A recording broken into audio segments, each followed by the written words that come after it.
Ang pangalan ko ay Althea Reyes.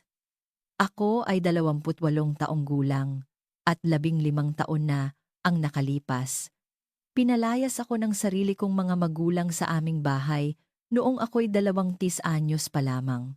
Noong nakaraang linggo, sumulpot sila sa pagbasa ng huling habilin ni Tito Ramon, ang lalaking nag-alaga sa akin sa loob ng 15 taon, na may kumpiyansang mga ngiti at isang pribadong abogado, tiyak na aalis silang may dalang milyon-milyon. Ngunit nang buksan ni Attorney Lorna de Leon ang selyadong sobre at sinimulang magbasa, ang mga ngiting iyon ay naglaho. At nang marating niya ang ikapitong sugnay, ang aking ina, ang babaeng minsang nagsabing hindi na niya ako anak, ay napatayo, putlang-putla ang mukha, at nakanganga sa di makapaniwalang pagtataka. Bago ko sabihin sa inyo kung ano ang sumunod na nangyari, kung mahilig kayo sa mga kwento tungkol sa hustisya at mga hangganan sa pamilya, maglaan ng 1 segundo para i-like at mag-subscribe. Pero kung talagang nakakaugnay kayo sa kuwentong ito, saan kayo nanonood ngayon? At anong oras na dyan? Mag-iwan ng komento at ipaalam sa akin. Upang maintindihan kung bakit ganoon ang reaksyon ng aking ina, kailangan ko kayong ibalik sa tag-araw ng 2010, noong ako'y isang 33 taong gulang na babae na naniniwalang ako ang punot dulo ng bawat problema sa aming pamilya. Lumaki sa isang simpleng bahay sa Santa Rosa, Laguna. Maaga kong natutunan na ang pagmamahal sa aming pamilya ay hindi pantay na ipinamamahagi. Ang aking ama, si Ricardo Reyes, ay nagtatrabaho bilang mekaniko sa isang talyer sa bayan. Siya ay isang taong matipid magsalita at karamihan sa mga salitang iyon ay sang-ayon sa anumang sinabi ng aking ina. Ang aking ina, si Sandra, ay nagtatrabaho bilang kahera sa isang grocery store at pinapatakbo ang aming tahanan na may tumpak na pag-intindi kung sino ang nararapat sa ano. Ang aking ate na si Christine ay 2 taon ang tanda sa akin. Nasa kanya ang buhok na kulay kastanyas ni nanay, ang maniningning na mga matang asul ni nanay, ang magaan na tawa ni nanay. Sabi ng lahat, kamukhang kamukha mo si Christine noong kaedad mo siya, Sandra. At ngingiti ng malapad si nanay. Ako naman, kamukha ko ang aming yumaong lola, ang ina ni tatay. Kayumangging buhok, mga matang kulay kape, tahimik na disposisyon. Hindi naman sinabi ni nanay na masama iyon. Wala lang siyang gaanong sinasabi tungkol sa akin. Ang mga pagkakaiba ay lumitaw sa lahat ng dako. Para sa ika-15 kaarawan ni Christine, naghanda si nanay ng isang party na may 15 bisita, isang 3-tier na cake mula sa panaderya sa bayan, at isang inupahang karaoke machine. Para sa aking ika-13 kaarawan, 3 buwan pagkatapos, kaming 4 lang ang nasa paligid ng mesa sa kusina na may isang markdown na cake mula sa grocery store kung saan nagtatrabaho si nanay. Ang nakasulat sa frosting ay happy birthday na walang pangalan, isang generic na tira mula sa kinanselang order ng iba. Hindi ko napagtanto kung ano ang nangyayari hanggang sa ako'y 12 taong gulang. Noon ko natuklasan na si Christine ay may college savings account na binuksan noong siya'y 5 taong gulang pa lamang. 8 taon ng mga deposito, libu-libong piso. Tinanong ko si nanay kung bakit wala ako. Tiningnan niya ako na parang nagulat siya sa tanong. Kailangan ni Christine ng pera para sa kolehiyo. Sabi niya, makakahanap ka rin ng paraan. Magaling ka namang dumiskarte. Iyon ang unang pagkakataon na naintindihan ko ang aking lugar sa pamilyang ito. Ako ang reserbang anak, pinanatili sa paligid, ngunit hindi tunay na ginusto. Nagbago ang lahat noong tag-araw ng 2010. Noong Abril ng taong iyon, nag-apply ako para sa DOST Science Summer Camp sa UP Los Baños. Ito ay isang 6 na linggong residential program para sa mga mag-aaral na nagpakita ng pambihirang galing sa agham at matematika. Sagot lahat ng scholarship, tuition, tirahan, pagkain, at mga materyales. Ang kabuuang halaga ay 65,000 pesos. Wala akong pinagsabihan na nag-apply ako. Natutunan ko nang huwag magpahayag ng aking mga pangarap ng malakas sa bahay na iyon. Mula sa mahigit 2,000 aplikante sa buong Luzon, 50 mag-aaral ang napili. Isa ako sa kanila. Sa loob ng eksaktong isang hapon, naramdaman kong mahalaga ako. Tapos nalaman ni Christine ang tungkol sa isang performing arts workshop sa Maynila na nabanggit ng kanyang drama teacher. 3 linggo. Walang scholarship. Presyo, 1,000 pesos. Noong gabing iyon sa hapunan, inihayag ni nanay ang solusyon na nabuo sa kanyang isipan. Althea, tatanggihan mo yung science camp na yan. Hindi natin kayang pag-aralin kayong dalawa sa mga summer program. At ang workshop ni Christine ay makakatulong sa kanyang college applications. Sinabi niya ito na parang nagpaplano lang ng ulam. Hindi dumudurog ng pangarap ng isang tao. Napatingin ako sa aking plato. Lumabas ang mga salita bago ko pa mapigilan. Hindi po. Tumahimik ang buong mesa. Maging ang refrigerator ay tila tumigil sa pag-ugong. Anong sabi mo? Bumaba ang boses ni nanay sa mapanganib na tono. Ang scholarship na ito ay hindi ninyo pera para ilipat. Sabi ko, nanginginig ngunit malinaw ang boses. Pinaghirapan ko po ito. Akin ito. Tiningnan ako ni nanay na parang nagbago ako bilang isang estranghero sa harap mismo ng kanyang mga mata. Kung hindi ka kayang magsakripisyo para sa pamilyang ito. Mabagal niyang sinabi. Kung gayon, hindi ka bahagi ng pamilyang ito. Sa edad na 11, akala ko galit lang siya. Hindi ko namalayan na literal ang ibig niyang sabihin. 3 araw pagkatapos ng hapunan na iyon, umuwi ako galing sa public library at natagpuan ang aking mga gamit. Ang aking ina ay nakatayo sa may pintuan, nakahalukip-kip. Hindi na siya mukhang galit. Tinawagan ko si Ramon. Sabi niya, papunta na siya rito para sunduin ka. Simula ngayon, problema ka na niya. Nakatayo ako roon sa beranda. Sinusubukan kong iproseso ang nangyayari sa bahay na kinalakihan ko buong buhay ko. Sa likod ni nanay, nakita ko si tatay sa pasilyo.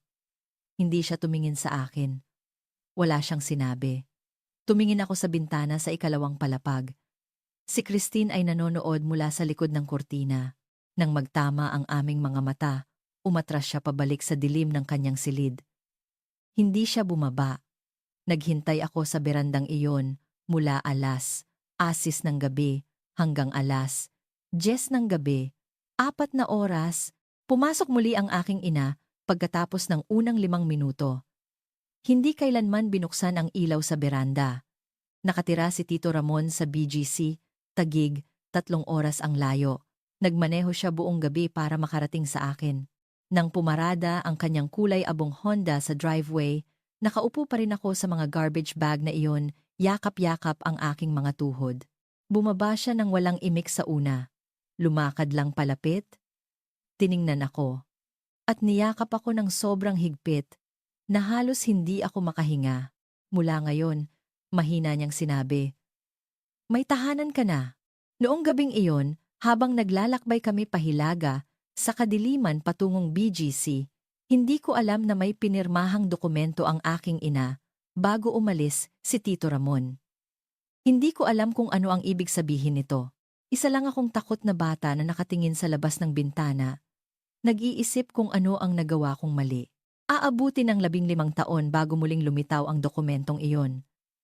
At kapag nangyari iyon, babaguhin nito ang lahat.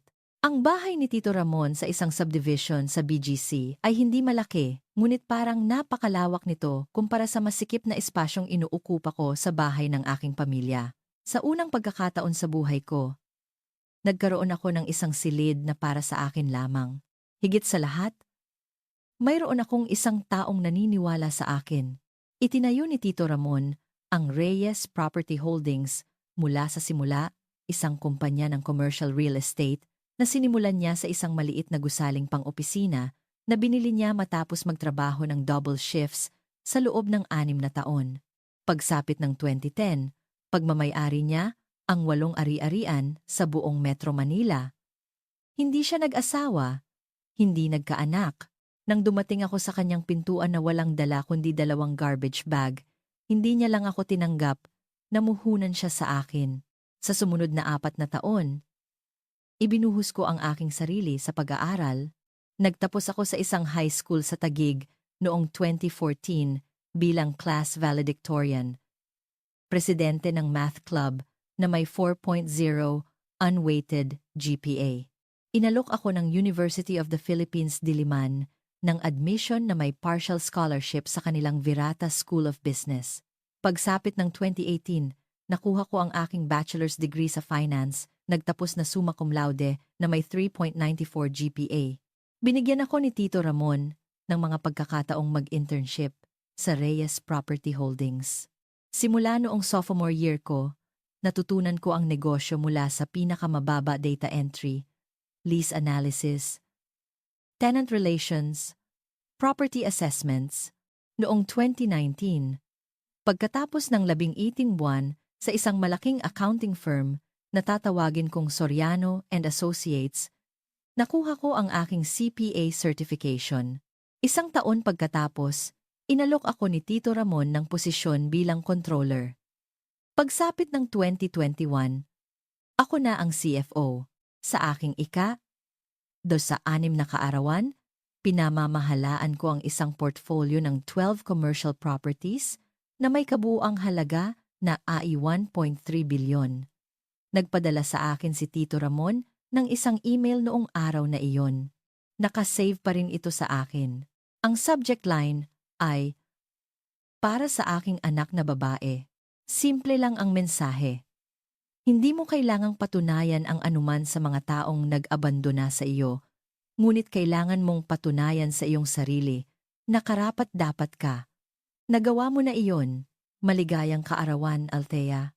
Sa loob ng 15 taon, 3 beses lang eksaktong kumontak ang aking biolohikal na pamilya. Ang una ay noong 2012. Tumawag ang aking ina sa telepono ni Tito Ramon, hindi sa akin, para humingi ng EA 250,000. Nawalan ng trabaho si tatay sa talyer. Mahirap ang buhay. Ikinuwento niya sa akin ang tungkol sa tawag pagkatapos. Mahigpit ang kanyang panga. "Hindi ka man lang nila tinanong." Sabi niya, "Hindi kung kumusta ka sa eskwela, hindi kung okay ka lang. Pera lang ang gusto nila." Ang pangalawang pag-contact ay dumating noong 2016. Nagpadala sa akin si Christine ng isang imbitasyon sa kasal.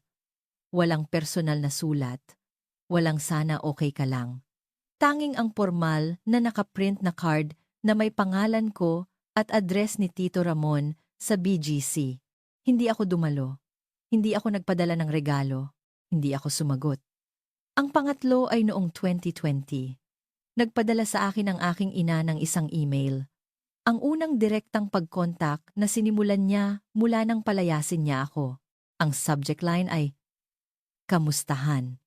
Nabanggit sa mensahe na nakakita siya ng isang artikulo sa Business World tungkol sa pagpapalawak ng Reyes Property Holdings sa Ortigas. Sana raw ay maayos ang kalagayan ko at iminungkahi na dapat kaming magkita minsan. Binura ko ang email nang hindi sumasagot. Hindi ako nagtatanim ng sama ng loob. Nagtayo lang ako ng isang buhay na hindi sila kasama at wala akong nakikitang dahilan para baguhin iyon. Noong tag-araw ng 2044, nakatanggap si Tito Ramon ng isang diagnosis na nagbago sa lahat, congestive heart failure, advanced stage. Binigyan siya ng mga doktor ng 12 hanggang 12 buwan. Tumagal siya ng 8. Sa mga huling buwan na iyon, maraming beses na nakipagkita si Tito Ramon sa kanyang estate attorney. In-update niya ang kanyang huling habilin noong Hunyo 2024. 6 na buwan bago siya pumanaw. Nang tanungin ko siya tungkol dito, ngumiti lang siya. "Ayos na ang lahat," sabi niya. "Mag-focus ka sa negosyo."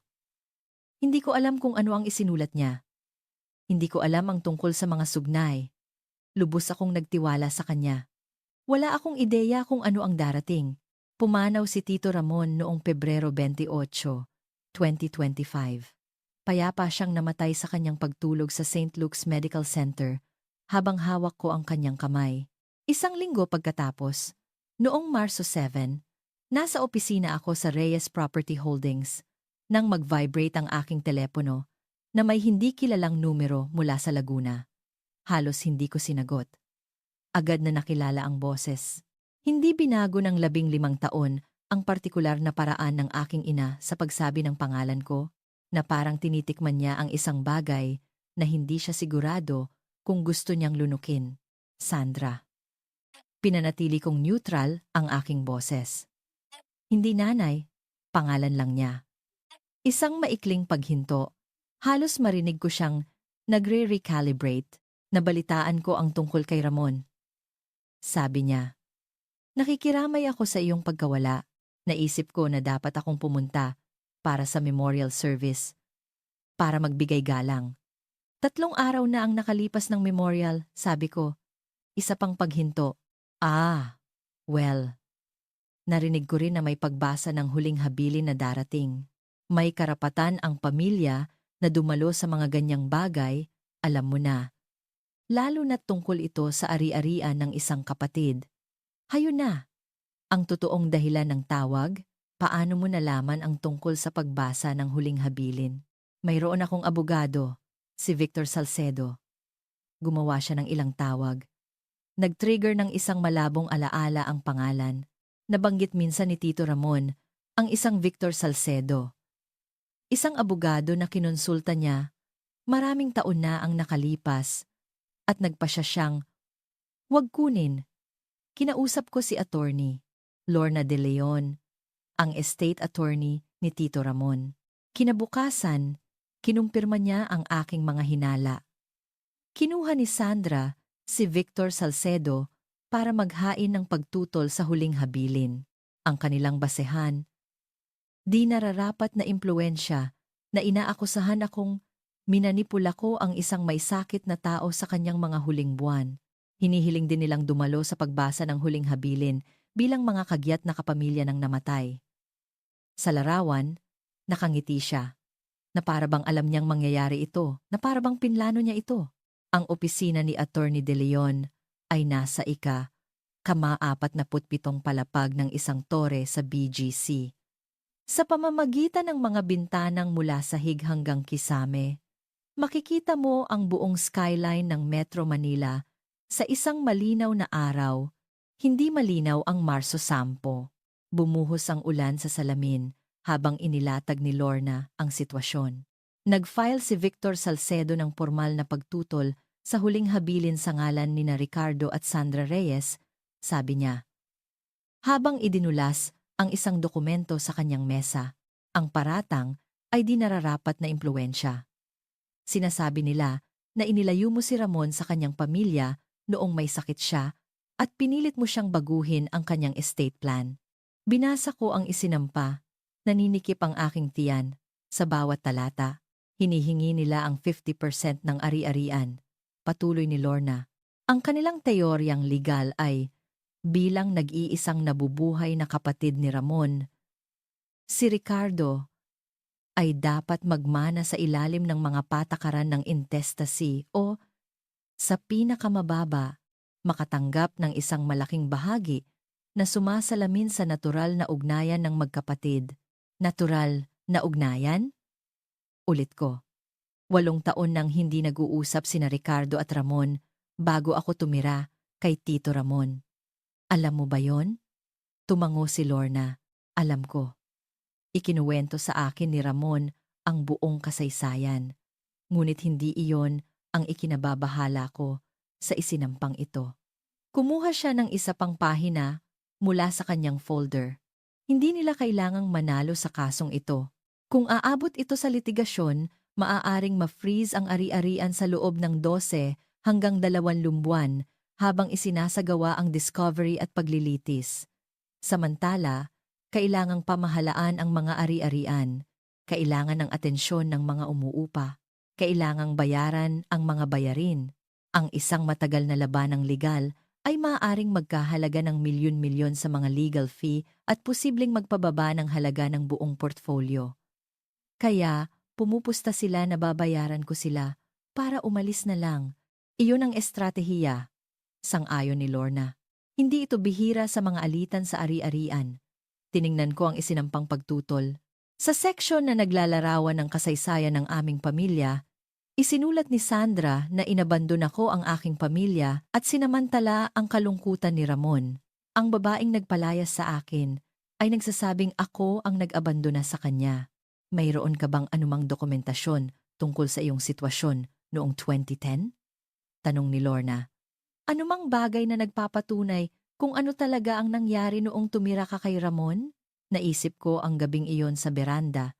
Ang mga garbage bag, ang 4 na oras na paghihintay, ang pagdating ni Tito Ramon sa dilim. Hindi po ako eksaktong nag-iingat ng mga tala. Si Ramon? Oo. Kinuha na ni Lorna ang kanyang telepono. Tinawagan niya ang kanyang assistant at hiniling ang isang partikular na file number mula sa mga archive. Makalipas ang 20 minuto, bumalik ang kanyang assistant na may dalang manilaw-nilaw na folder. Maingat itong binuksan ni Lorna. Sinusuri ang mga nilalaman. Pagkatapos ay tumingala siya sa akin na may ekspresyong hindi ko mabasa. Althea, alam mo ba ito?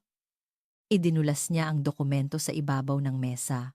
Ang pamagat ay, Kasulatan ng voluntaryong pagtatakwil sa karapatan ng magulang at paglilipat ng pangangalaga na may petsang Hulyo 15, 2010, nakasaad sa dokumento na sina Ricardo James Reyes at Sandra Ellen Reyes, na nasa hustong gulang at pag-iisip ay kusang loob na tinatalikuran ang lahat ng karapatan at responsibilidad ng magulang para sa kanilang menor de edad na anak na si Althea Marie Reyes at inililipat ang buong legal na pangangalaga kay Ramon Raymond Reyes. Sa ibaba ay may 4 na pirma. Ang sa aking ina, ang sa aking ama, ang kay Tito Ramon, at isang notaryo publiko mula sa Laguna. File number 2010 GH5847. Hindi ka lang nila pinalayas. Mahinang sinabi ni Lorna. Legal kanilang isinuko. Pinirmahan nila ang pagtalikod sa kanilang mga karapatan bilang magulang. Sa mata ng batas, sina Sandra at Ricardo Reyes ay tumigil na maging magulang mo sa safdaling pinirmahan nila ang dokumentong ito. Nanginginig ang aking mga kamay. Ako'y 10 taong gulang. Nakaupo sa isang beranda sa dilim. Wala akong ideya na pumipirma pala ng mga papeles ang aking ina sa loob ng bahay. Ano ang ibig sabihin nito para sa kanilang pag-aangkin? Nagbago ang ekspresyon ni Lorna. Ibig sabihin, walang karapatan si Ricardo na mag-angkin ng mana sa pamamagitan ng relasyong pampamilya. Sa legal na paraan, hindi mo siya magulang. Siya mismo ang pumutol ng koneksyong iyon. Nakasulat at may mga saksi, 20 taon na ang nakalipas. Inalok ako ni Lorna ng 2 landas. Opsyon 1, makikipag-ayos tayo, sabi niya. Kakausapin ko si Salcedo. Ipapaliwanag na mas mahina ang kanilang legal na posisyon kaysa sa inaakala nila at mag-aalok ng settlement 25 milyon hanggang 50 milyon kapalit ng pag-urong nila sa kanilang pagtutol at pagpirma ng waiver para sa anumang mga pag-aangkin sa hinaharap. Mas mabilis, mas malinis, at iniiwasan ang anumang pampublikong eskandalo. At opsyon 2. Itutuloy natin ang pagbasa ng huling habilin ayon sa schedule. Hiningi nilang dumalo bilang mga kapamilya. Hahayaan natin sila. Pagkatapos, ipapakita natin ang ebidensya, ang dokumento ng paglilipat ng pangangalaga, ang buong kasaysayan, lahat ng gustong ilahad ni Ramon sakaling may tumutol. Inasahan ito ni Ramon, Althea. Nag-iwan siya ng mga partikular na tagubilin kung paano haharapin ang eksaktong sitwasyong ito. Gusto niyang mailagay sa talaan ang katotohanan. Umuwi ako ng gabing iyon at hindi makatulog. Umupo ako sa sala ng bahay na iniwan sa akin ni Tito Ramon, nakatitig sa mga larawan ng pamilya sa ibabaw ng fireplace. May mga larawan ko sa bawat yugto, high school graduation, college commencement, Araw na nakuha ko ang aking lisensya sa CPA, unang araw ko bilang CFO. Sa bawat larawan, nakangiti si Tito Ramon sa tabi ko. Walang mga larawan ni na Ricardo o Sandra. Wala ni isa. Naisip ko ang mga salita ni Tito Ramon mula sa email na iyon, maraming taon na ang nakalipas. Wala kang utang na loob sa kanila, ngunit may utang ka sa iyong sarili ng katotohanan. Alas 7 ng umaga kinabukasan, tinawagan ko si Lorna. Gusto kong ituloy ang pagbasa ng Huling Habilin. Sabi ko, walang settlement, walang buyout. Kung gusto nilang dumalo, hayaan natin sila. Ngunit hindi tayo magtatago ng anuman. Sigurado ka? Kapag naging pampubliko na ito. Sila ang pumili na gawin itong pampubliko nang isampa nila ang kanilang pagtutol. Nirerespeto ko lang ang kanilang desisyon. Ang pagbasa ng Huling Habilin ay itinakda para sa Biyernes, Marso 4, 2025, alas 2 ng hapon sa conference room ng De Leon Associates, 5 araw mula ngayon. Ang sumunod na mga araw ay isang mabilis na paghahanda. Ang aking matalik na kaibigan, si Elisa Torres, nagkakilala kami nang sumali siya sa Reyes Property Holdings bilang HR Director. 3 taon na ang nakalipas ay tumulong sa akin na ayusin ang mga dokumento. Siya lang, bukod kay Lorna, ang nakakaalam ng buong kuwento ng aking pagkabata. 47 na email. Sabi ni Elisa, nakatingala mula sa kanyang laptop sa aking opisina noong Miyerkules ng gabi. 47 na email mula kay Ramon. Para sa iyo, sa loob ng 10 taon. Malinaw na ipininta ng mga email ang larawan. Noong 2002, nangutang si Ricardo ng 400,000 pesos mula kay Ramon na may pangakong babayaran ito sa loob ng 5 taon. 23 taon na ang nakalipas, wala ni isang piso ang naibalik. Ang sirang pangakong iyon ang sumira sa kanilang relasyon. Ang pagdating ko noong 2010 ay walang kinalaman sa kanilang pagkakahiwalay. 8 ng taon itong nabubuo.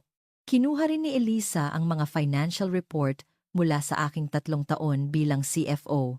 Sa ilalim ng aking pamumuno, ang portfolio ng Reyes Property Holdings ay lumago mula Air 980 million hanggang Air 1.3 billion, isang 34% na pagtaas sa halaga. Ang mga occupancy rate ay may average na 96%. Ang mga tenant satisfaction score ay ang pinakamataas sa kasaysayan ng kumpanya. Noong Huwebes ng gabi, nakipagkita ako kay Dr. Lauren Santos, ang therapist na nakikita ko mula noong maagang 20s ko. Tandaan mo kung bakit mo ito ginagawa, sabi niya. Hindi ka naghahanap ng paghihiganti. Isinasara mo ang isang kabanata. May pagkakaiba. Paano kung makaramdam ako ng kasiyahan kapag nalaman nilang talo sila? Marahang ngumiti si Dr. Santos. Ang tawag diyan ay hustisya, Althea. Ang pakiramdam na napatunayan kapag lumabas ang katotohanan ay hindi katulad ng kalupitan. Ang tanong ay kung ano ang gagawin mo pagkatapos. Nagmaneho ako pauwi ng gabing iyon sa mga basang kalsada ng BGC, iniisip ang kanyang mga salita. Tumingin ako sa salamin sa banyo bago matulog. Wala na siyang kapangyarihan sa iyo, sinabi ko sa aking refleksyon. Ikaw na lang ang magpapasya sa kwento mo ngayon. Paparating na ang Biyernes at handa na ako. Sige, hihinto muna ako rito saglit. Kung umabot ka na sa puntong ito at nag-iisip kung paano ko hinarap ang susunod na mangyayari, mag-iwan ng komento sa iyong hula. Ano sa tingin mo ang ginawa ni Sandra sa pagbasa ng Huling Habilin? At kung nakakaugnay ka sa kwentong ito, kung kinailangan mo ring magtakda ng mga hangganan sa pamilya, huwag kalimutang mag-subscribe. Papunta na tayo sa bahaging hinihintay ninyo. Ngayon, balik tayo sa Biyernes na iyon. Ang conference room ng De Leon Associates ay nasa isang sulok ng ika-40 palapag na may mga bintanang mula sahig hanggang kisame na nag-aalok ng malawak na tanawin ng skyline ng Metro Manila. Sa isang malinaw na araw, nakamamangha sana ito. Noong Marso 14, 2025, makulimlim ang langit, kulay bakal na abo na tumutugma sa aking kalooban. Dumating ako ng 15 minuto ng mas maaga, emang 45 p.m. Naka-navy blue tailored suit ako, profesional, simple. Ang buhok ko ay nakatali sa isang simpleng bon.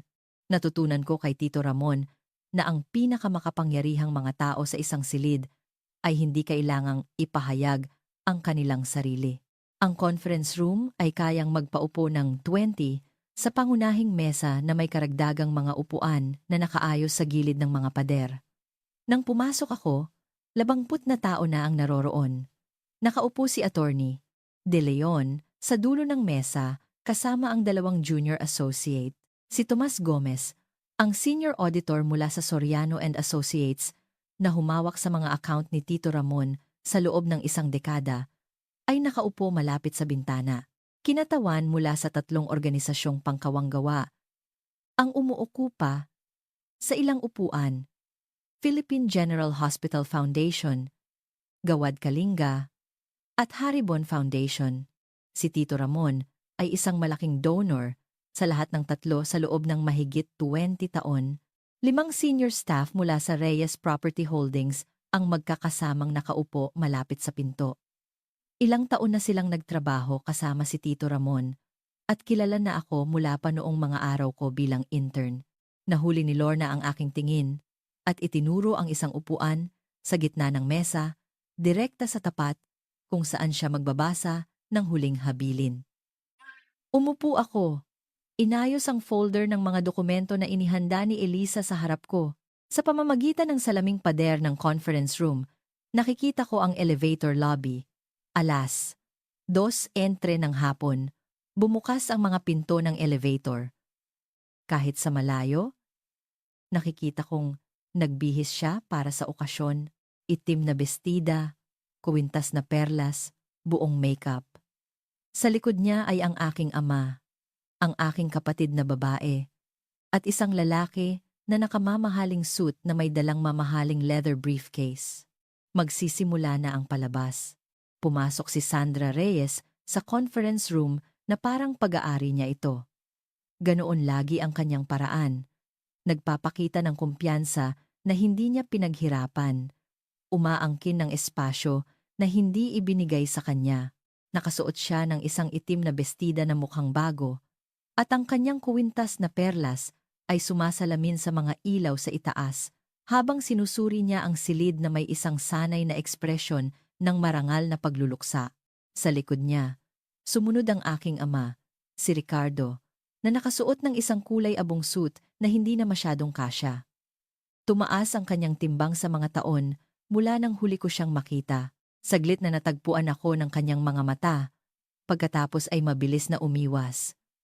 Magaling talaga siyang umiwas ng tingin. Sumunod si Christine na nakapastel pink na bestida, isang kakaibang pagpili para sa pagbasa ng huling habilin na parabang nalito siya kung anong okasyon ang kanyang dinaluhan. Sa edad na 30, mukha siyang pagod sa paraang walang kinalaman sa maagang flight mula sa Laguna.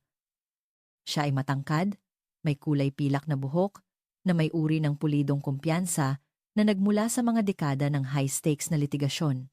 Ang kanyang mamahaling briefcase ay marahil mas mahal pa kaysa sa unang buwan kong suweldo sa Soriano and Associates. Napunta ang tingin ni Sandra sa akin. Sabi niya. Ang kanyang boses ay malakas sa paraang perpekto niya. Narito ka na pala. Hindi ako tumayo. Sandra. Ang iisang salita. Ang kanyang pangalan, hindi nanay. Ang nagpatigil sa kanya, may kumislap sa kanyang mukha. Pagkatapos ay nakabawi siya. Inaasahan kong makakausap kita ng pribado bago ito magsimula. Ang mga usapin ng pamilya ay dapat ayusin ng pamilya. Magsisimula ang pagbasa sa loob ng 2 minuto. Sabi ko, sigurado akong makakapaghintay ang anumang sasabihin mo. Tumayo si Attorney De Leon mula sa kanyang upuan. Ginang Reyes, Ginoong Reyes, Binibining Reyes, Attorney Salcedo, may mga upuan na nakaayos para sa mga dumadalo sa gilid ng pader. Ang pangunahing mesa ay nakalaan para sa mga benepisyaryo at mga kinatawan ng ari-arian. Naningkit ang panga ni Sandra. Inaasahan niyang makakaupo sa gitna ng lahat. Sa halip, itinuturo siya sa gilid. Wala man lang siya sa mesa. Hindi tahimik na umupo si Sandra. Sa halip, lumihis siya lampas sa mga kinatawan mula sa PGH Foundation, huminto upang ipakilala ang kanyang sarili na may ekspresyon ng sanay na kalungkutan.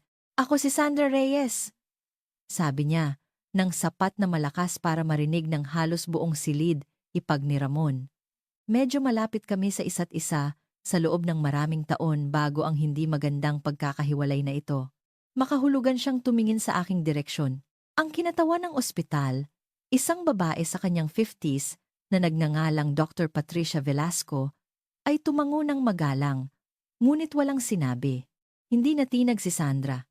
Nakakalungkot kung paano may mga taong pumapasok sa isang pamilya at lumilikha ng pagkakabahabahagi.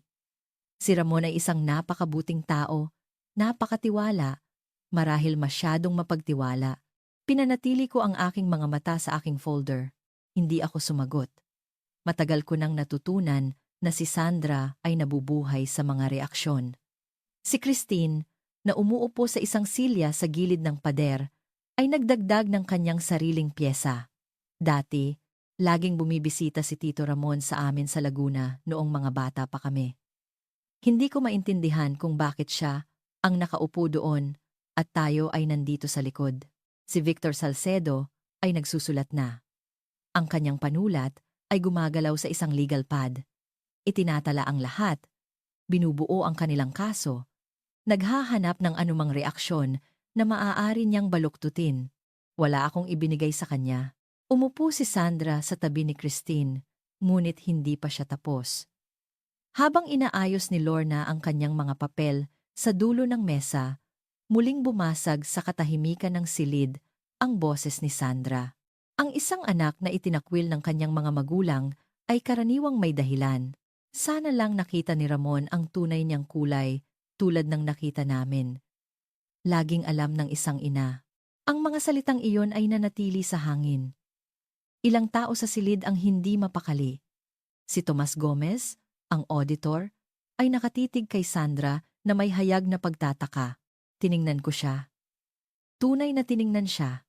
Sa unang pagkakataon sa loob ng 15 taon. Hindi siya nagbago. Ang parehong katiyakan, ang parehong pangangailangan, na kontrolin ang salaysay. Ang parehong ganap na paniniwala na siya ang biktima. Tumikhim si Lorna. 2:30 na. Magsisimula na tayo.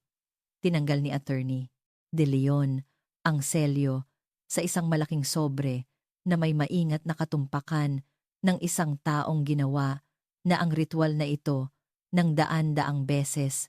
Ito ang huling habilin at testamento ni Ramon Raymond Reyes at simula niya. Ipinanganak noong Hulyo 4, 1953, pumanaw noong Pebrero 28, 2025. Ang dokumentong ito ay isinagawa noong Hunyo 87, 2024 at kumakatawan sa huling pagpapahayag ng mga kagustuhan ni G. Reyes tungkol sa disposisyon ng kanyang ari-arian. Bahagyang sumulong si Sandra. Sumasalamin ang kanyang kuwintas na perlas sa ilaw. Ipinagpatuloy ni Lorna ang pagbabasa ng mga paunang seksyon. Kinumpirma ng unang artikulo ang pagkakakilanlan at tirahan ni Ramon. Ipinahayag ng ikalawang artikulo na siya ay nasa hustong pag-iisip.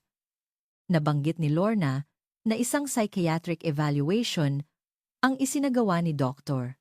Stephen Park noong Hunyo 10, 2024, 8 araw bago pirmahan ang huling habilin. Kinumpirma ng ebalwasyon na si G. Reyes ay may buong testamentary capacity at wala sa ilalim ng anumang di nararapat na impluensya sa oras ng pagsasagawa.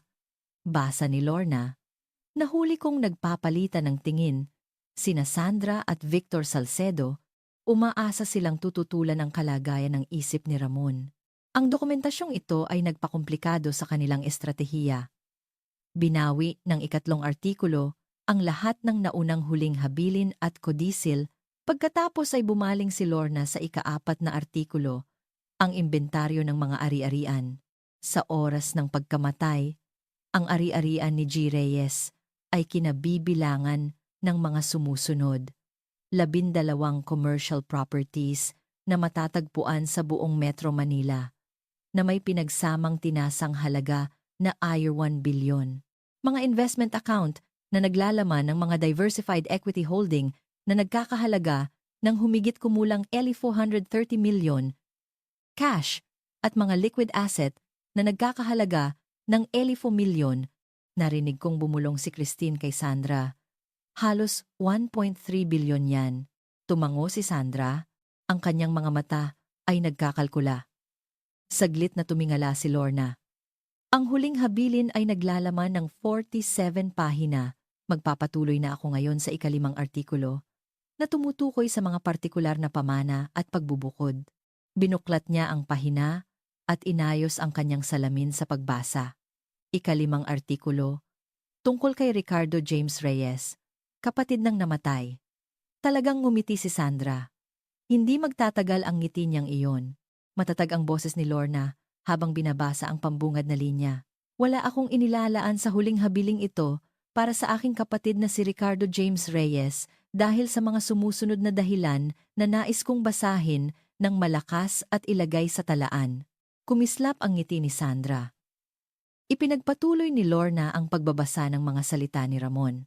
Una, noong Marso ng 2002, nangutang si Ricardo ng GAA 400,000 mula sa akin na may nakasulat na pangakong babayaran ang buong halaga sa loob ng 5 taon. 23 taon na ang nakalipas. Wala ni isang piso ang naibalik. Itinatago ko ang orihinal na promissory note bilang dokumentasyon. Namutla ang mukha ni Ricardo. Hindi niya ito inaasahan. Ikalawa, noong Hulyo 15, 2010, si Ricardo at ang kanyang asawang si Sandra ay kusang loob na nagsagawa ng isang legal na dokumento na nagtatakwil sa lahat ng karapatan ng magulang sa kanilang anak na si Althea Marie Reyes na naglilipat ng buong pangangalaga sa akin. Ang dokumentong ito ay maayos, na nasaksihan at notaryado. Napatayo si Sandra. Anong kinalaman niyan sa kahit ano? Huminto si Lorna, tiningnan si Sandra sa ibabaw ng kanyang salamin at nagpatuloy sa pagbabasa nang hindi pinapansin ang pagsigaw. Ang kahalagahan ng dokumentong ito ay ang mga sumusunod. Sa pamamagitan ng legal na pagputol ng kanilang relasyon bilang magulang kay Althea, pinutol ni na Ricardo at Sandra ang anumang pag-aangkin na maaaring mayroon sila upang magmana mula sa akin sa pamamagitan niya. Si Althea ang aking legal na tagapagmana. Si Ricardo ay hindi niya legal na ama. Sa makatuwid, si Ricardo ay walang ugnayang pampamilya sa aking itinalagang tagapagmana at walang karapatang tumutol sa huling habiling ito sa batayan ng koneksyon sa pamilya. Tumayo na rin si Ricardo. Kalokohan ito, kapatid ako ni Ramon. Kadugo niya. Hinawakan ni Victor Salcedo ang braso ni Ricardo, hinila siya pabalik, ngunit maging ang mukha ng abogado ay namutla. Kumuha si Lorna ng isang dokumento mula sa kanyang file para sa talaan. Ang orihinal na kasulatan ng voluntaryong pagtatakwil sa karapatan ng magulang ay nasa file ng Laguna Family Court, file number 2010 GH 50847. Mayroon akong certified copy dito na maaaring suriin ng sinumang partido. Inilatag niya ang dokumento sa mesa. Tinitigan ito ni Sandra na parang isang buhay na granada. Hindi na umupo si Sandra. Ang kanyang pagpipigil, ang maingat na maskara na isinuot niya pagpasok sa silid, ay kitang-kitang nabasag. Tumaas ang kanyang boses, matalim at desperado. Kabaliwan ito. Walang ibig sabihin ang papel na, "Yan, pamilya pa rin niya kami." Nanatiling pantay ang boses ni Lorna. "Ginang Reyes, kailangan kong hilingin sa iyo na umupo. Ang paggambala sa pagbasa ng isang huling habilin ay isang bagay na sineseryoso ng korte." Binaliwala siya ni Sandra. Direkta siyang tumuro sa akin. "Siya ang may gawa nito. Minanipulan niya si Ramon laban sa sarili niyang pamilya. Nilason niya ang isip niya laban sa amin. Si Dr. Patricia Velasco mula sa PGH Foundation ay mukhang hindi komportable. Hindi nag-sign up ang mga kinatawan ng charity para sa isang family meltdown. Hinila ni Christine ang manggas ni Sandra. Nay, umupo ka na. Nakatingin ang mga tao. Wala akong pakialam kung sino ang nakatingin. Bumasag ang boses ni Sandra. Gusto kong malaman kung paano nangyari ito. Mahal ni Ramon si Ricardo. Magkapatid sila. Sa wakas, nagsalita ako.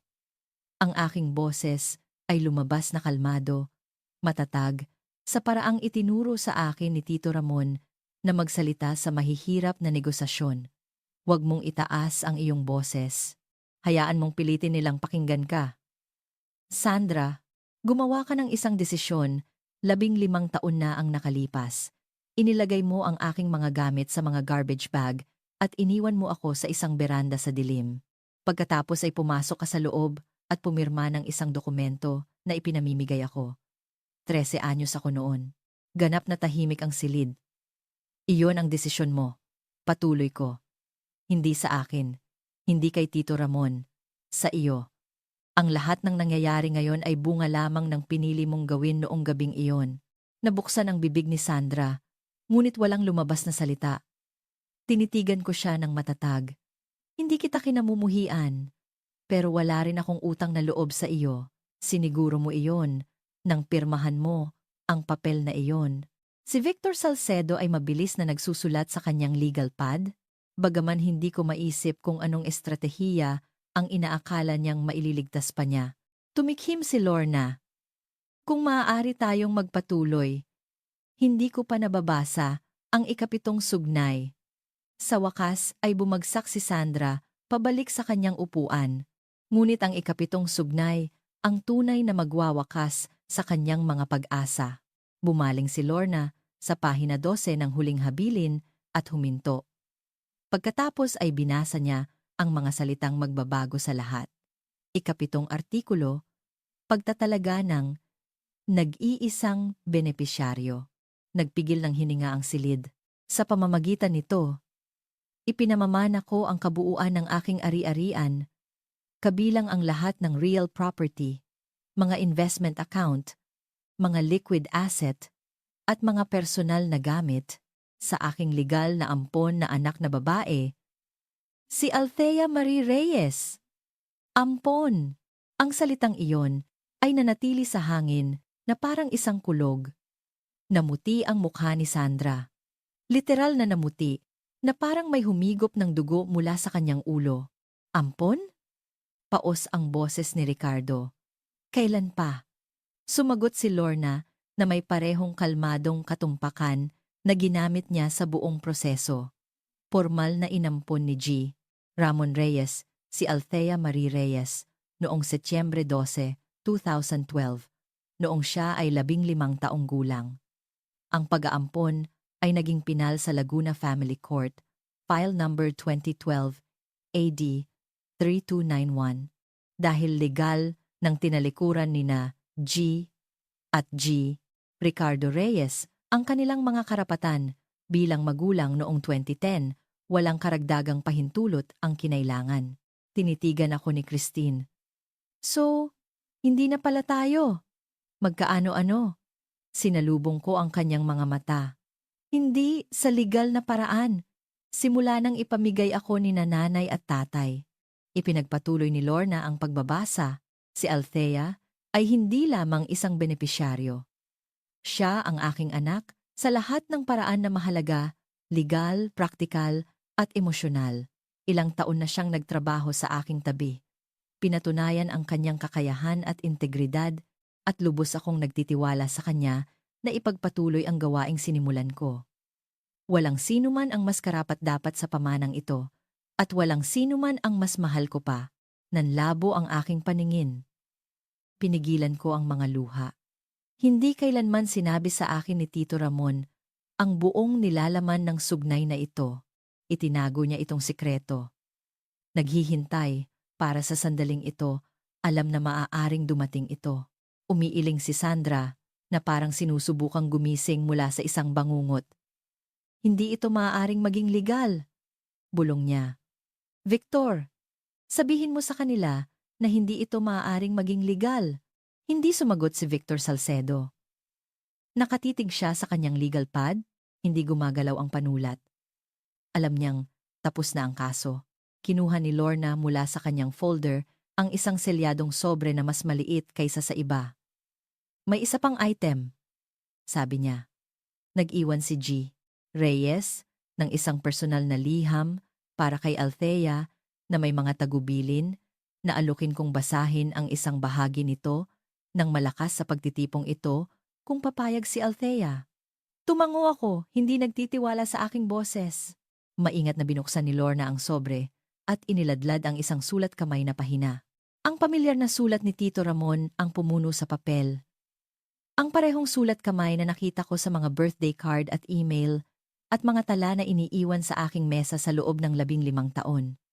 Nagsimulang magbasa si Lorna. Althea. Kung binabasa ang liham na ito ng malakas, nangangahulugan itong nangyari ang lahat tulad ng inaasahan ko.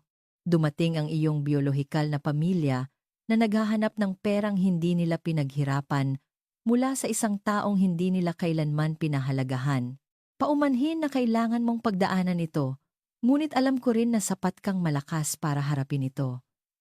Isang mahinang tunog ang kumawala sa lalamunan ni Sandra, halos isang hikbi. Dumating ka sa akin bilang isang sugatang bata, itinapon ng mga taong dapat na nagprotekta sa iyo. Ngunit hindi mo hinayaan na tukuyin ka nito.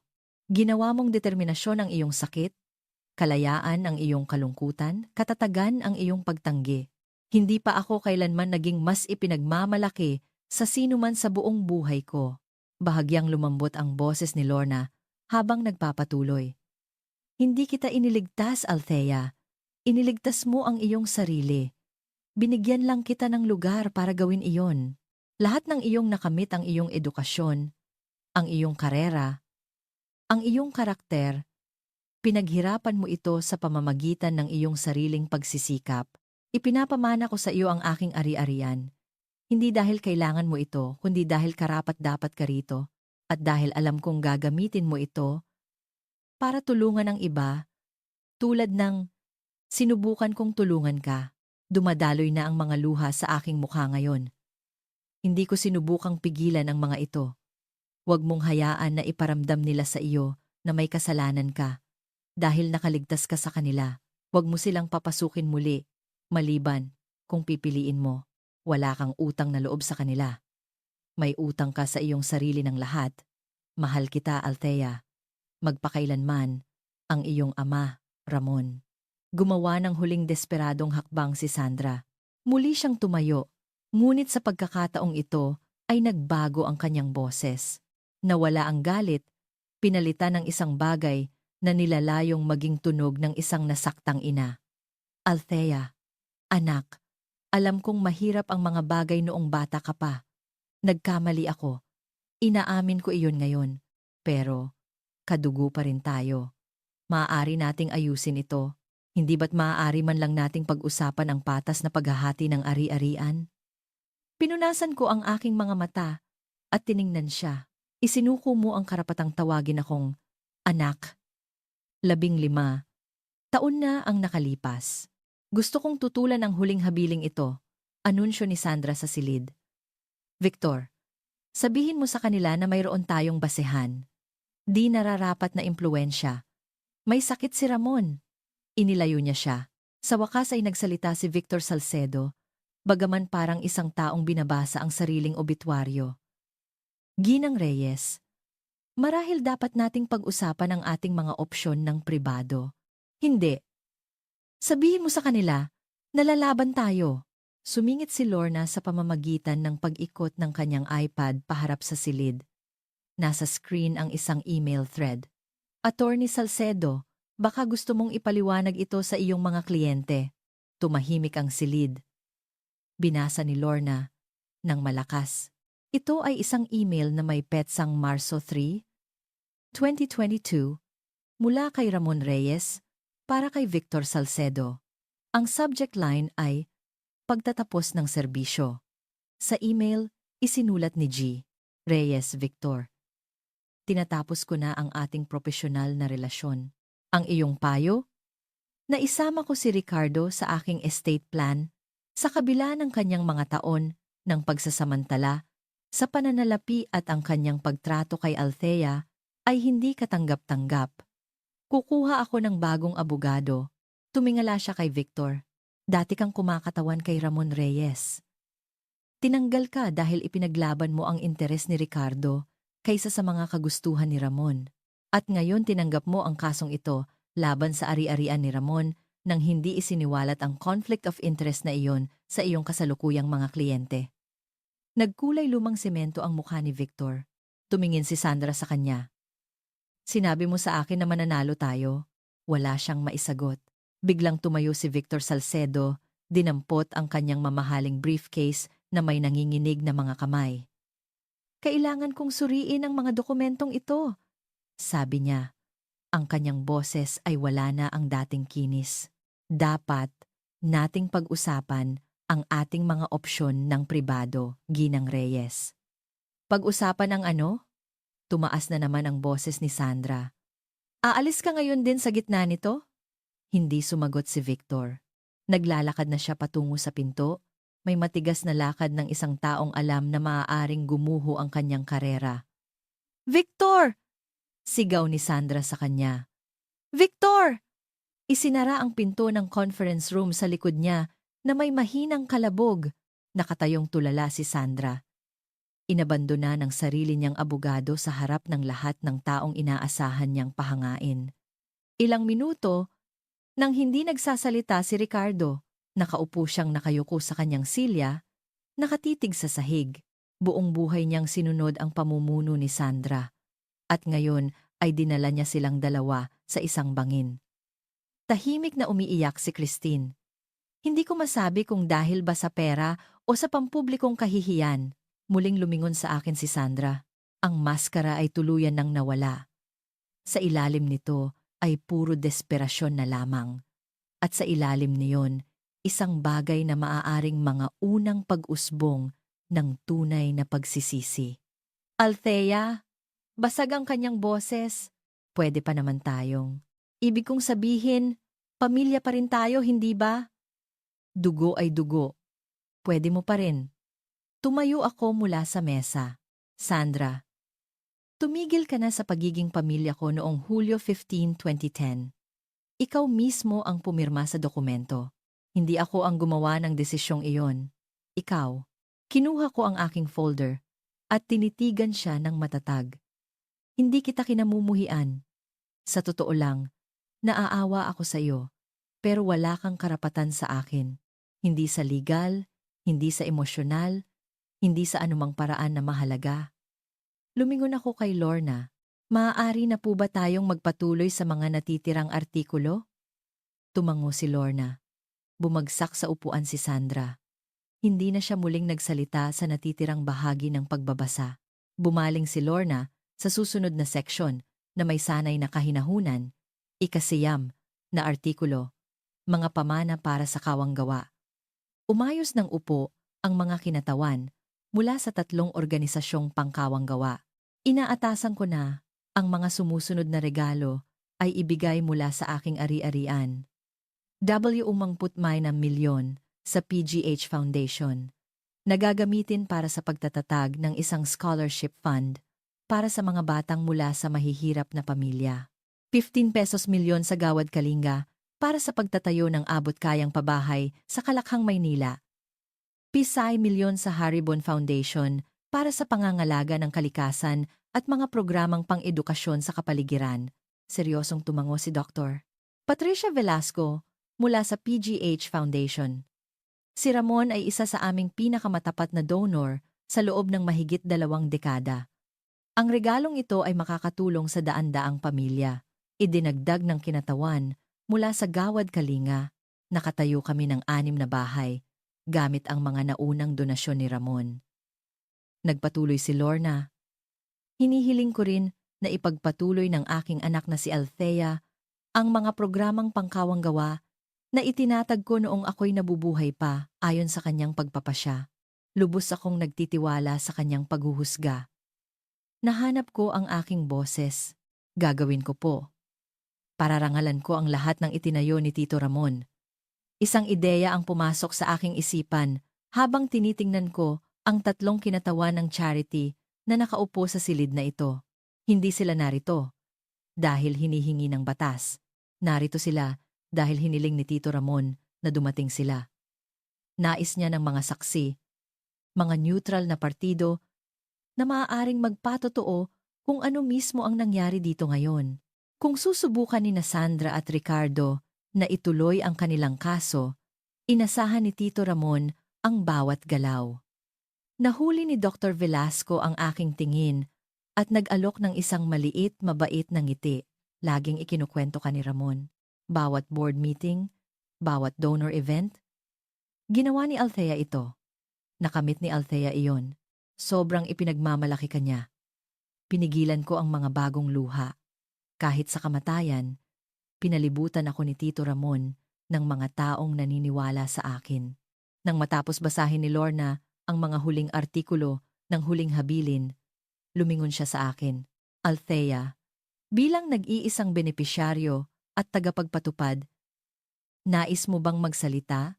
Hindi ko planong magsalita, ngunit 47 pares ng mga mata ang nakatingin sa akin at napagtanto kong may mga bagay na kailangang sabihin, hindi para kay Sandra, kundi para sa aking sarili. Tumayo ako mula sa aking upuan. Karamihan sa inyo ay mas matagal nang kilala si Tito Ramon kaysa sa akin. Tinanggap niya ako noong ako'y 35 taong gulang at walang-wala. Binigyan niya ako ng tahanan, edukasyon, at higit sa lahat, isang pamilya na piniling mahalin ako. Tumingin ako sa paligid ng silid sa mga empleyado ng Reyes Property Holdings na nakasaksi sa aking paglaki mula sa isang intern hanggang sa isang CFO, sa mga kinatawan ng charity na nakasaksi sa kabutihang loob ni Tito Ramon sa loob ng mga dekada. Sa pamanang ito, layunin kong ipagpatuloy ang lahat ng itinayo ni Ramon. Ang mga ari-arian ay pamamahalaan ng may parehong integridad na kanyang itinatag. Ang mga pangakong pangkawang gawa ay pananatilihin at magtatatag ako ng isang bagong scholarship fund, ang Mayor's STEM Scholarship, para sa mga batang mula sa mahihirap na sitwasyon ng pamilya na nangangailangan ng isang taong maniniwala sa kanila. Ang aking mga mata ay natagpuan si Sandra na naninigas pa rin sa kanyang silya. Tungkol naman sa aking biolohikal na mga kamag-anak, wala akong sama ng loob. Nakipagpayapa na ako sa nangyari. Ngunit ang kapayapaan ay hindi nangangahulugang pagpapanggap na hindi ito nangyari at hindi ito nangangahulugang pagbubukas ng mga pintuan na pinaghirapan kong isara. Huminga ako ng malalim. Itinuro sa akin ni Ramon na ang pamilya ay tungkol sa pagpili. Ang mga taong dumarating para sa iyo, kapag gumuho na ang lahat sila ang iyong pamilya. Ayon sa kahulugang iyon, ang mga tao sa silid na ito na nakakilala kay Ramon, na nagtrabaho kasama niya, na gumalang sa kanya. Kayo ang mas pamilya ko kaysa sa mga taong kapareho ko ng DNA. Umupo ako. Tahimik ang silid sa loob ng mahabang sandali. Pagkatapos ay nagsimulang pumalakpak si Tomas Gomez, ang auditor. Sumunod ang iba. Hindi gumalaw si Sandra. Formal na tinapos ni Lorna ang pagbabasa alas 3:40 ng hapon. Ang huling habilin ay nabasa na ng buo. Lahat ng legal na kinakailangan ay natugunan na. Bebe, Reyes, maaari mong kontakin ang aming opisina sa susunod na linggo upang simulan ang proseso ng paglilipat. Ang ari-arian ay dapat naganap na maayos sa loob ng 14 na araw ng trabaho. Nagsimulang tumayo ang mga tao. Bumubulong ang mga usapan sa paligid ng silid. Dahan-dahang tumayo si Sandra, tulad ng isang babaeng tumanda ng 10 taon sa loob ng 2 oras. Naglalakad na si Ricardo patungo sa pinto, hindi tumitingin sa sinuman. Kinuha ni Christine ang kanyang pitaka at sumunod sa kanyang ama nang walang imik. Nanatili si Sandra. Muli siyang lumingon upang tingnan ako sa huling pagkakataon. Bahagyang kumalat ang kanyang makeup sa paligid ng kanyang mga mata.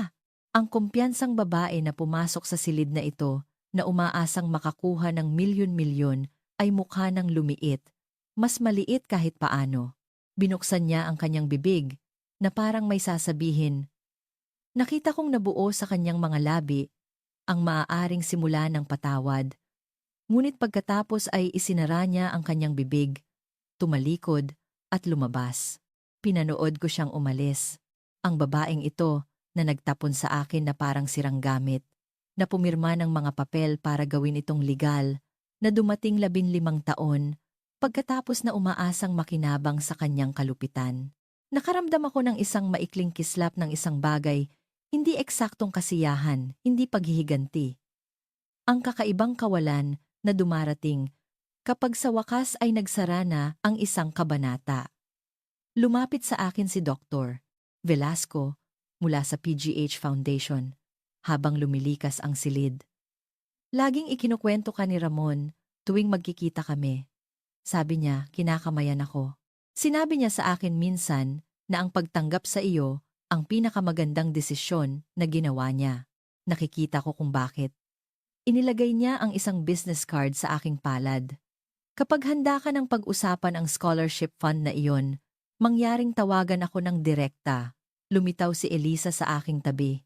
Pinipisil ang aking braso. Nagawa mo. Mahina niyang sinabi. Ipagmamalaki ka ni Ramon. Tiningnan ko ang larawan ni Tito Ramon na dinala ko. Sana'y tama siya. Kailangan kong huminga sandali. Iyon ang sandaling kinatatakutan ko. At inaasahan ko rin. Kung kinailangan mo nang harapin ang isang taong nanakit sa iyo, isang taong naniniwala pa rin na sila ang biktima, alam mo kung gaano ito nakakapagod. Naranasan mo na ba ang isang bagay na katulad nito? Sabihin mo sa akin sa mga komento. At kung gusto mong malaman kung ano ang nangyari, pagkatapos na mawalan ng tao ang conference room na iyon, manatili ka sa akin. Hindi pa tapos ang kwento. Isang linggo pagkatapos ng pagbasa ng huling habilin, nagsampa si Attorney De Leon ng isang formal na reklamo sa Integrated Bar of the Philippines, IBP. Ang paksa, mga etikal na paglabag ni Victor Salcedo. Hindi ko hiniling na gawin niya ito. Ginawa niya ito dahil ito ang kanyang propesyonal na obligasyon. Kapag nasaksihan ng isang abogado, ang isa pang abogado, na lumalabag sa mga tuntunin ng propesyonal na pag-uugali. Kinakailangan ang pag-uulat, ang reklamo ay naglatag ng 3 paglabag. Una, conflict of interest. Dati nang kumakatawan si Salcedo kay Ramon Reyes at nakakuha ng kumpidensyal na impormasyon tungkol sa kanyang estate planning. Ikalawa, hindi pagsisiwalat. Hindi kailanman sinabi ni Salcedo kina Sandra o Ricardo ang tungkol sa kanyang naunang relasyon kay Ramon. Ikatlo, maling representasyon. Pinalabas ni Salcedo sa kanyang mga kliyente na mayroon silang isang malakas na kaso gayong alam niya o dapat niyang malaman na ang kanilang legal na posisyon ay fundamental na dehado. Pinapanatili akong updated ni Lorna sa buong proseso.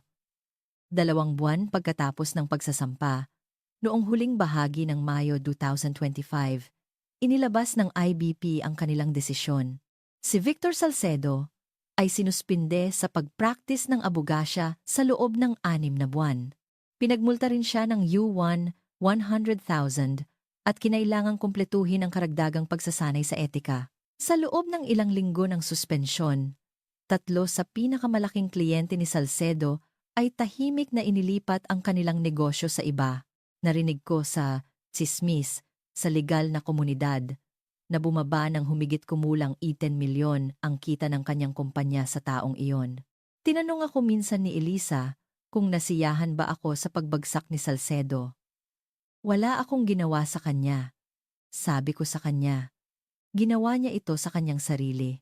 Nagkataon lang na nandoon ako nang abutin siya ng mga kahihinatnan.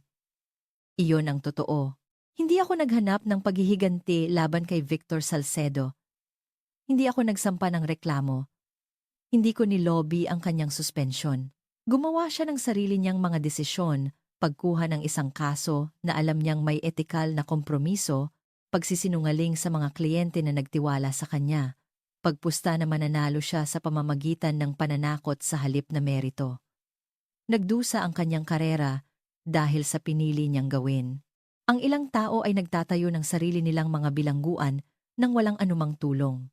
3 linggo pagkatapos ng pagbasa ng Huling Habilin, isang email ang lumitaw sa aking inbox mula sa sandraresh1969@gmail.com. Subject: Pakibasa. Mas mahaba ang mensahe kaysa sa inaasahan ko. Hindi kailanman naging mahilig si Sandra sa nakasulat na komunikasyon. Mas gusto niya ang mga tawag sa telepono kung saan maaari niyang kontrolin ang tono, sumingit, magbago ng usapan. Althea, alam kong marahil ay hindi mo ito babasahin, ngunit kailangan kong sabihin ang ilang bagay. Pinag-isipan ko ang nangyari sa pagbasa ng Huling Habilin. Galit ako at sinabi ko ang mga bagay na hindi ko dapat sinabi. Ngunit gusto kong malaman mo na naiintindihan ko na ngayon na nagkamali ako noong bata ka pa. Labis akong nalulula. Naghihirap kami sa pananalapi ng iyong ama. Lumala ang mga bagay. Hindi ako humihingi ng pera. Humihingi ako ng pagkakataong itama ang mga bagay. Pamilya pa rin tayo, Althea. Ang dugo ay hindi basta-basta nawawala dahil sa mga legal na papel. Ako ang iyong ina. Walang makakapagbago niyan. Pwede ba tayong mag-usap? Sa tingin ko kung uupo lang tayo ng magkasama, malulutas natin ito.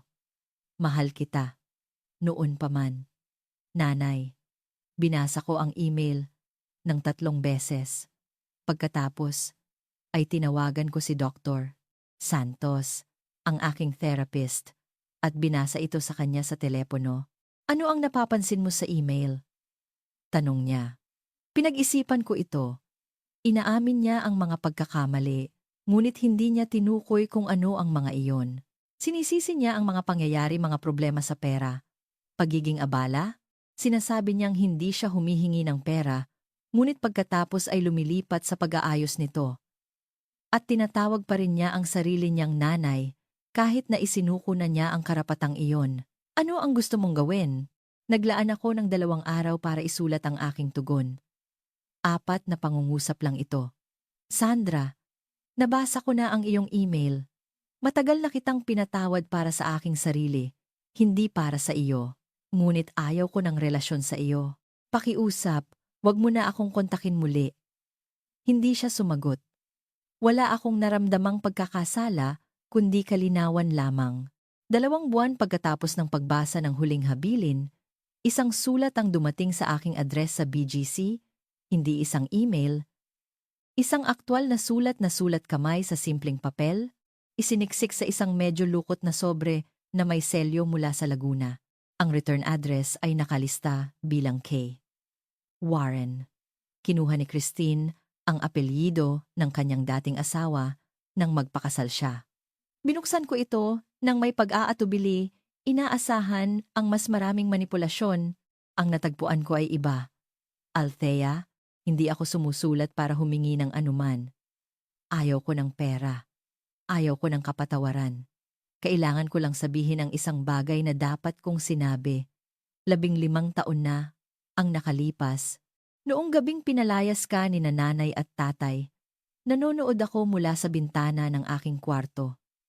Nakita kitang nakaupo sa beranda kasama ang mga garbage bag na iyon. Nanood ako sa loob ng 4 na oras. Nakita kitang mag-isa sa dilim na naghihintay. At hindi ako bumaba. Pwede naman sana. 14 anyos ako noon. Pwede sana kitang dalhan ng tubig, o samahan ka, o kahit man lang sabihing pasensya na. Sa halip, nanood lang ako mula sa bintana na parang isang duwag. Mula noon, binabagabag na ako niyan. Tuwing magsasalita si nanay tungkol sa iyo, laging ikaw ang sinisisi. Laang ginagawang biktima ang sarili niya. Naiisip ko ang bintanang iyon. Ang hindi ko ginawa, hindi ko hinihiling na patawarin mo ako. Hindi ako humihingi ng relasyon. Gusto ko lang malaman mo na alam kong mali ang ginawa ko. Pinabayaan kita noong pinakakailangan mo ng pamilya. Nararapat sa iyo ang mas mabuti mula sa iyong ate. Kung ayaw mo nang makarinig mula sa akin, naiintindihan ko. ngunit hindi ko na kayang palipasin ang isa pang taon nang hindi sinasabi sa iyo ang totoo. Christine! Binasa ko ang sulat ng 4 beses. Ito ang unang tapat na bagay na sinabi ng sinuman sa aking biolohikal na pamilya sa akin. Kailangan ko ng oras para malaman kung ano, kung mayroon man, ang gusto kong gawin sa hindi inaasahang pagbubukas na ito. Ngunit sa unang pagkakataon sa loob ng 15 taon, may naramdaman akong iba, maliban sa distansya, kapag iniisip ko ang aking kapatid. 4 buwan pagkatapos ng pagbasa ng huling habilin, sa wakas ay sumagot ako kay Christine. Hindi kung ano ang nararamdaman kong obligasyon kong gawin, hindi kung ano ang magmumukhang mapagbigay o mapagpatawad, kung ano ang tunay na gusto ko para sa aking sarili. Nagulat ako sa sagot. Ayaw kong tuluyang isara si Christine. Ang kanyang sulat ay ang unang tapat na pag-amin sa nangyari noong gabing iyon. Walang dahilan, walang paglihis, walang hiling na pera, tanging pananagutan. Ngunit hindi rin ako handang magtiwala sa kanya. Ang 15 taon ng distansya ay hindi nawawala dahil sa isang sulat. Kaya sumagot ako na may mga kondisyon. Christine, nabasa ko na ang iyong sulat ng maraming beses. Pinahahalagahan ko na inamin mo ang nangyari ng walang dahilan. Kailangan ng tapang para doon. Hindi pa ako handa para sa isang buong relasyon, ngunit bukas ako sa maingat na pakikipag-ugnayan sa ilalim ng mga kondisyong ito. Una, walang pakikipag-ugnayan sa pamamagitan ni nanay o tatay. Permanenteng tinapos ko na ang komunikasyon sa kanila at kailangan kong respetuhin ang hangganang iyon. Ikalawa, walang pag-uusap tungkol sa pera, mana, o anumang bagay na may kaugnayan sa ari-arian ni Tito Ramon kailanman. Ikatlo, inilalaan ko ang karapatang tapusin ang anumang pag-uusap nang walang paliwanag. Kung mananahimik ako, kailangan mong respetuhin iyon. Kung gumagana sa iyo ang mga kondisyong ito, maaari tayong magsimula sa isang buwanang video call, 15 minuto, walang pressure. Maaari nating pag-usapan ang ating mga buhay, mababaw na usapan sa simula. Kung magiging maayos iyon, maaari tayong unti-unting bumuo mula doon.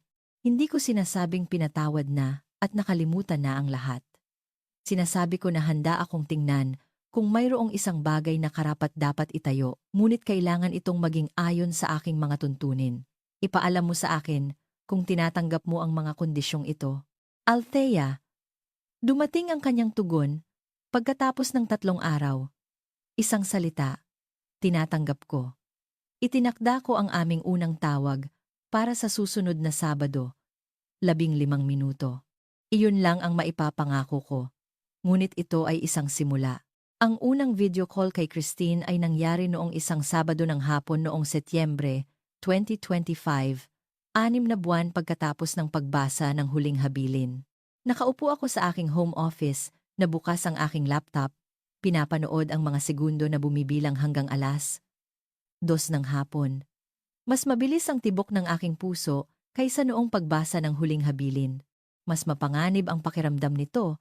Kahit paano, ang pagharap kay Sandra ay tungkol sa pagtatanggol sa aking sarili laban sa isang pag-atake. Ito ay tungkol sa pagpili na maging mahina. Kumonekta ang tawag. Napuno ng mukha ni Christine ang screen. Iba ang hitsura niya kaysa noong pagbasa ng huling habilin. Mas kaunti ang makeup, mas pagod, ngunit mas totoo rin kahit paano. Hi, sabi niya. Hi. Nagtitigan kami sandali, 15 taon na isiniksik sa isang parihaba ng video call. Hindi ako sigurado kung sasagutin mo talaga, pag-amin niya. Halos hindi ko na nga ginawa. May nabasag iyon. Tumawa si Christine, isang kinakabahan. Nakahinga ng maluwag na tunog at nahanap ko ang aking sarili na halos napapangiti. Ikinuwento niya ang tungkol sa kanyang trabaho. Nagsasanay siya para maging isang nail technician. Nagtatrabaho para makakuha ng lisensya. Nabanggit niya ang kanyang mga anak, sina Jaden, Wano, at Lily, 6, nang hindi hinihiling na maging tita nila ako. Ikinuwento ko sa kanya ang tungkol sa negosyo, tungkol sa panahon sa Metro Manila, tungkol sa walang masyadong personal. Sa labanthato na minuto, sinabi kong dapat na kaming magtapos. Althea, pinigilan ako ng boses ni Christine bago ko matapos ang tawag. Salamat sa pagbibigay mo sa akin ng pagkakataon. Alam kong hindi mo kailangang gawin. Ito ay unang hakbang, sabi ko. Tingnan natin kung saan ito mapupunta. Ang unang hakbang ay higit pa sa inaasahan ko. Nag-schedule kami ng isa pang tawag para sa susunod na buwan. Pagkatapos niyang ibaba ang tawag, matagal akong nakaupo sa aking opisina, pinoproseso ang lahat. Hindi ko alam kung magkakaroon pa kami ni Christine ng isang tunay na relasyon. Baka manatili kami sa pansamantalang lugar na ito, magpakailanman. Ngunit sa unang pagkakataon, ako ang nagpapasya kung ano ang susunod na mangyayari. Ang kapangyarihang iyon ay mas mahalaga kaysa sa mana. Marso 14, 2026, eksaktong isang taon mula ng pagbasa ng huling habilin na nagbago sa lahat. Nakatayo ako sa labas ng isang simpleng commercial building sa Pasig, ang unang ari-arian na binili ni Tito Ramon noong 1987, noong siya ay isang 34 taong gulang na may pangarap at halos sapat na pera para sa down payment. Na-renovate ang gusali noong nakaraang taglagas. Mga bagong bintana, na-update na HVAC, sariwang landscaping. Ngunit ngayon ay narito ako para sa ibang bagay. Isang tansong plaka ang inilagay sa tabi ng pangunahing pasukan. Ang Gusaling Harold R. Meyers bilang pag-alaala sa isang taong pinili ang pag-ibig kaysa dugo. 1953, 2025. Hinawakan ko ang mga titik ng kanyang pangalan, naramdaman ang malamig na metal sa ilalim ng aking mga daliri. Sa mga taon mula ng pagbasa ng huling habilin, lumago ang Reyes Property Holdings ng 12% na nagdala sa halaga ng portfolio sa EU 1.45 bilyon. Ang mga occupancy rate ay nanatili sa itaas ng 95%. Lumawak kami sa dalawang bagong ari-arian at nag-upgrade ng 3 umiiral na, higit sa lahat. Ang Mayor's STEM Scholarship ay nagbigay ng mga unang grant nito, 5 mag-aaral mula sa mahihirap na sitwasyon ng pamilya, bawat isa ay tumatanggap ng buong pondo para sa mga summer program sa agham at matematika. Tumulong si Dr. Velasco sa PGH Foundation na piliin ang mga tatanggap. Nag-uusap pa rin kami ni Christine minsan sa isang buwan. Medyo naging mas madali na ang mga pag-uusap. Nag-graduate na kami mula 15 minuto hanggang 25. Nakita ko na ang mga larawan ng kanyang mga anak. Nakita niya na ang mga larawan ng aking apartment. Hindi kami magkapatid sa anumang tradisyonal na kahulugan. Ngunit kami ay mayroon ng isang bagay. Tumigil na sina Sandra at Ricardo sa pagkontak sa akin. Hindi ko alam kung ano na ang hitsura ng kanilang mga buhay ngayon. At nalaman kong hindi ko kailangang malaman. Lumakad si Elisa sa tabi ko, tinitingnan ang plaka. Okay ka lang. Pinag-isipan ko ang tanong. Mapayapa ako, sabi ko. Mas mabuti pa yan, kaysa sa masaya. Itinuro sa akin ni Tito Ramon na ang pamilya ay isang pagpili at sa wakas ay natutunan kong piliin ang aking sarili. Malinaw ang langit sa Metro Manila sa unang pagkakataon sa loob ng ilang linggo. Nakikita ko hanggang sa malayo. Kung titingnan ko ang sarili kong kwento sa isang psikolohikal na lente, mayroong isang konsepto na tinatawag na conditional self-worth. Ang paniniwala na mahalaga ka lamang kung aprubahan ka ng ilang tao. Ginugol ko ang unang 20 taon ng aking buhay na nakakulong sa paniniwalang iyon. Ang kawalang interes ng aking ina ay parang patunay na hindi ako mahalaga. Ang talagang nagligtas sa akin ay hindi ang pera ni Tito Ramon. Ito ay ang kanyang walang kondisyong pagtanggap. Nakita niya ako kung sino ako. Hindi kung sino ako dapat. Ito ang gusto kong makuha ninyo mula sa kuwentong ito. Hindi mo kailangan ng pahintulot ng sinuman para malaman ang iyong halaga. at mayroon kang bawat karapatan na magtakda ng mga hangganan kahit sa pamilya, kahit sa mga magulang, kahit sa kadugo. Ang pagpapatawad ay isang bagay na ginagawa mo para sa iyong sarili. Ang pagkakasundo ay isang bagay na pinipili mo para sa iyong sarili. Ang dalawang ito ay magkaibang bagay at walang sino man ang may karapatang magpasya kung alin ang iyong iaalok. Ang iyong kuwento ay sa iyo para isulat. Salamat sa pananatili sa akin sa buong kuwentong ito. Kung nakaugnay ito sa iyo, kung kinailangan mo nang hanapin ang iyong sariling halaga matapos subukang kunin ito ng iba, sana'y alam mong hindi ka nag-iisa.